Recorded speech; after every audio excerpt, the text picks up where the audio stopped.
Vikram sir, कुछ add करना चाह रहे थे आप? मैं ये ऐड करना चाहता हूं कि ये एक कला ऐसी है जिसको आईएसआई ने बहुत अच्छा विकसित किया है। मैं आपको दो एग्जांपल देता हूं रियल लाइफ। एक अच्छा बिजनेसमैन यूपी का पाकिस्तान जाता है वलीमे में, वो कहता है कि पार्टी में एक साहब मिले और कहा कि आइए, उनका आप कितना कमा लेते हैं? तो उसने बहुत कहा कि 20 करोड़ साल। उनका आप 20 करोड़ कमाते रहिए, हमसे संपर्क में रहिए और आप जो कहीं देते रहेंगे। वो तुरंत आके उन्होंने मुझको बताया, उनका तुरंत आप इसको इंटेलिजेंस को बताइए। तो मैं उनको सलाम करता हूं उनके जज्बे को। अब हनी ट्रैपिंग की बात, एक लड़का कहता है कि साहब मेरी बहन सिविल सर्विसेज के लिए ट्राई कर रही है, वो आपसे बात करना चाहती है। बिल्कुल बात कराओ, मैं तो बच्चों को गाइड करता हूँ। बातचीत होती है, 3-4 दिन बात होती है। 5वें दिन रात को 11 बजे आता है हाय और अपनी फोटो। तीसरे दिन फिर हमने कहा अब ये रॉन्ग नंबर डायल कर दिया। हमने कहा उसके बाद जो पुलिसिया भाषा में हो सकता था, जो मुझे कहना था, यहाँ के सभ्य समाज है, मैं वो कहूंगा नहीं, क्योंकि आपको कान गंगा जल से धोना पड़ेगा। इसलिए मैं कह देता हूं कि इस उम्र में मुझे बड़ी गलतफहमी होगी कि अगर युवा लड़की मुझे हाय और हेलो करे इवनिंग में, वो अननेचुरल है। वो भी एक ट्रैप था आपको फंसाने के लिए। ये मत समझिए कि आप अगर सीनियर सिटीजन हैं तो आप टारगेट नहीं हो सकते हैं। माधुरी गुप्ता का एग्जांपल आपके सामने है। टारगेट हर कोई हो सकता है और आपने ये बहुत महत्वपूर्ण बातें कही और रियल इंसिडेंट्स जो हैं उनके बेसिस पर आपने लोगों की आंखें खोलने की कोशिश की है। ये अपने आप में बहुत इंपॉर्टेंट है सर, थैंक यू। अब आपको एक एक करके दुनिया की बड़ी बड़ी एजेंसियों के बारे में बताते हैं। सबसे पहले अमेरिका की बात करते हैं, अमेरिका की CIA की बात करते हैं। कैसे CIA बनाती है जासूस, ये आप देखिए। क्लैंडस्टाइन सर्विस प्रोग्राम चलाती है CIA। जासूस बनने के लिए अमेरिका की नागरिकता जरूरी है। भर्ती के लिए CIA कुछ लोगों को खुद चुनती है।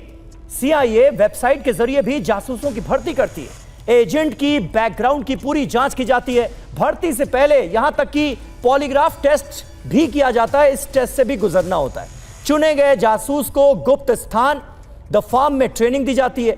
जासूस को गोपनीय पहचान दी जाती है। बिजनेसमैन डिप्लोमेट बनाकर दूसरे देश में भेजा जाता है। CIA जासूसों को ऑपरेशन ऑफिसर कहा जाता है।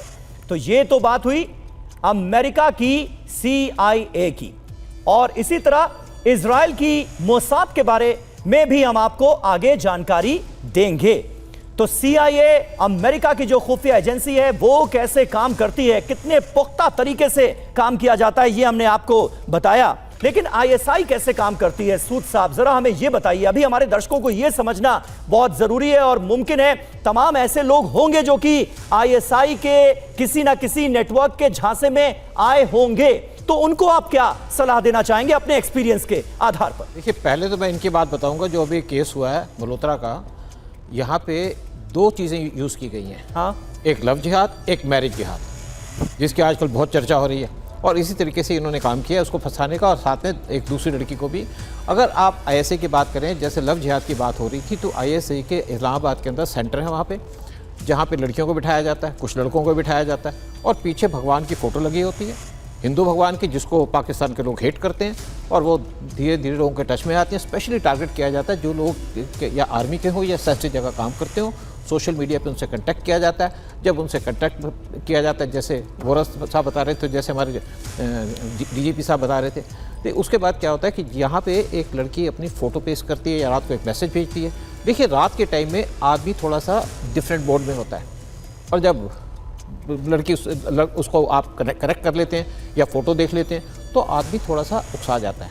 और उसके बाद जब उसके साथ शेयर करने लगता है अपनी इन्फॉर्मेशन, तो उसके बाद उसके ट्रैप में फंस जाता है। फिर लड़की अपने कपड़े उतार लेती है वीडियो पे। मैं आपको एक इंसिडेंट बताऊंगा कि मैं ईरान में पोस्टेड था।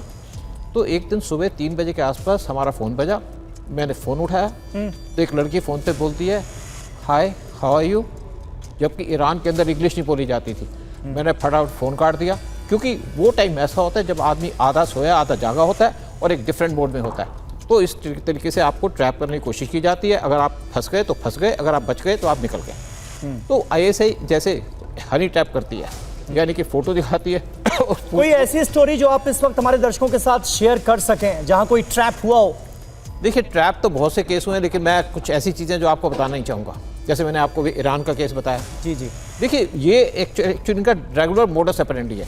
कोई ये बेसिकली ऐसा नहीं है कि आप कैजुअली करते हैं वहाँ पे। और सभी देशों की खुफिया एजेंसियां ये इस तरह से काम करती हैं। अगर आप केस की बात करते हैं, मैं आपको एक केस बताता हूँ।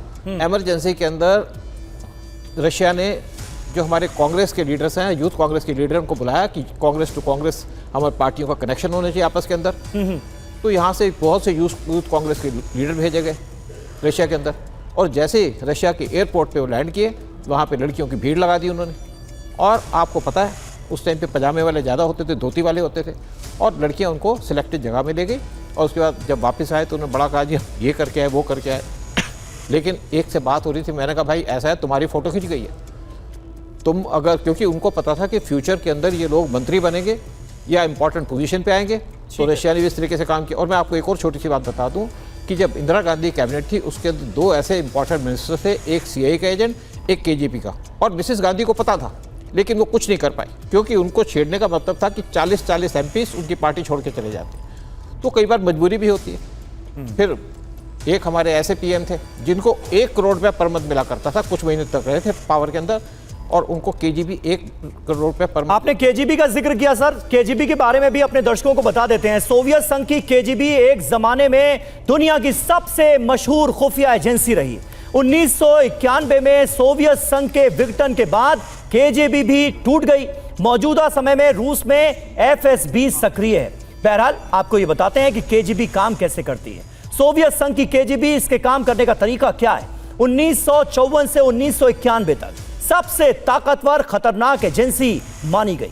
करीब करीब हर देश में इसका नेटवर्क है, यह माना जाता है। और 2 हिस्सों में इसका काम बटा था, अपने नागरिकों पर निगरानी रखना, अमेरिका, यूरोप, एशिया में जासूसी करना। जासूस की कवर पहचान, एजेंट को फर्जी नाम दिया जाता है, पासपोर्ट दिया जाता था।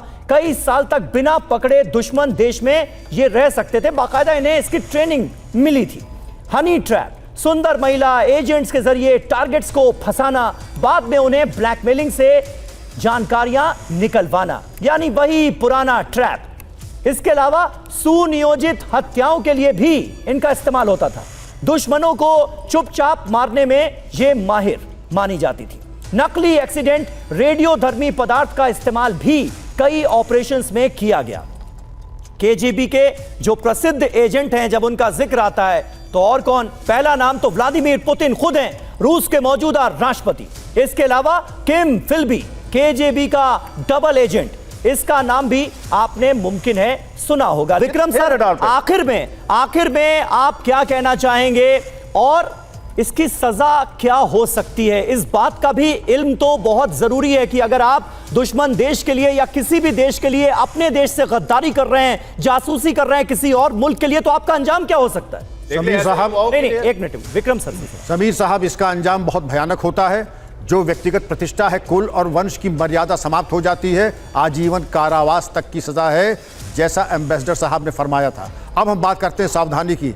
सावधानी हटी, दुर्घटना घटी। एक इंस्ट्रक्टर थे, वो हैदराबाद गए, आप लोगों ने सुना होगा, और वहाँ वर्कशॉप लिया कि कैसे हम हनी ट्रैप ना हो, और जब दिल्ली आए तो खुद ही हनी ट्रैप हो गए। तो ये आप समझ सकते हैं, जब इंस्ट्रक्टर भी हनी ट्रैप हो सकता है तो सामान्य व्यक्ति जो अनभिज्ञ है उसका क्या। किसी भी सस्पिशियस चीज़, एक अमेरिका की ही CIA का एक एक्रोनिम है SARS, suspicious activity reporting system. जो चीज़ संदिग्ध है उससे दूरी बना लें, उससे वास्ता ना रखें। जो अननेचुरल रख रहा है उस तरफ जाना छोड़ दें, उस तरफ देखें भी ना। मैं समझता हूं कि सावधानी अगर कर लेंगे आप बिल्कुल बचे रहेंगे।